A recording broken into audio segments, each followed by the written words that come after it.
Aaron, from your perspective, uh, I know from a government standpoint, it feels like DC is always behind legislatively on these things. Do you think on the forefront of this should be the local law enforcement? And I mean, you talk about the school resource officers. Is it the illegal illicit vapes that that's the biggest issue that you're hearing at this point? I would say this, I started my career as a San Diego police officer walking a beat. I saw everything that happened for 8 hours a day in my area, as does every police officer in America. They know what's happening. At the state level, a little less removed. At the federal level, removed, right? Because we're looking at the international level. However, the collaboration is there. If we got the money to the local law enforcement, they already know where the bad guys are. They already know what the bad guys are doing. The great thing about collaboration, which Sandy was talking about earlier, is we see the nexus between the cartels, the vapes, the Chinese. So once at the local level, we see the activity, we shut it down, we seize the money. At some point between ATF, HSI, DEA, we're going to end up back at the same place.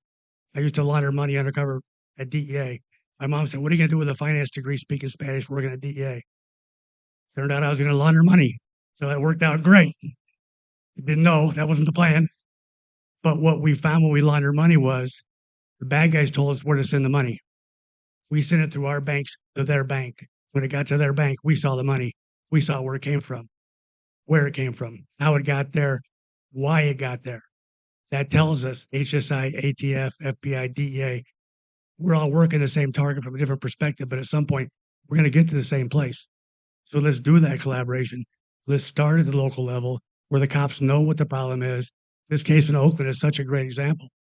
But that was just day one of what should be an awesome international investigation, tracking the money back to the source, and then coming back, because once you get there, you find the rest of their distributors in America, the rest of their sources in Mexico and China. Because now you see where their money's coming back out. That's a two-way road. So yeah, it starts in the street, but the potential is significant. Well, I want to get the parallels from that you all have seen. Aaron, you maybe can touch on this being DEA, and I know your experience, but just I guess the parallels between what's the scale of fentanyl has become after it was left unchecked for years. It seemed like at some points, and it's seen the damage across the country with thousands of American citizens dying from it. What's the parallels here? What could happen with the illicit vapes? My biggest fear, and I touched on it a minute ago, the cartels have had enough. They're fully engaged in asymmetric warfare.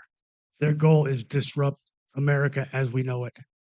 So if we look at what Osama bin Laden wanted to do with Pablo Escobar, if we look at what Al Qaeda wanted to do, I want you just to imagine. And I've had this conversation with the Attorney General in El Salvador, where I spent much of the last year and a half. What if one of these bad guys intentionally makes a batch of children's cough syrup that's lethal? It's coming across the border like water. Now all of a sudden we wake up one day and we have dead children in Arizona, California, Texas, New Mexico. Nobody knows where it came from. It came from the cough syrup at the bodega. Now we already know we have vapes with very dangerous chemicals in them by accident because we have morons making it.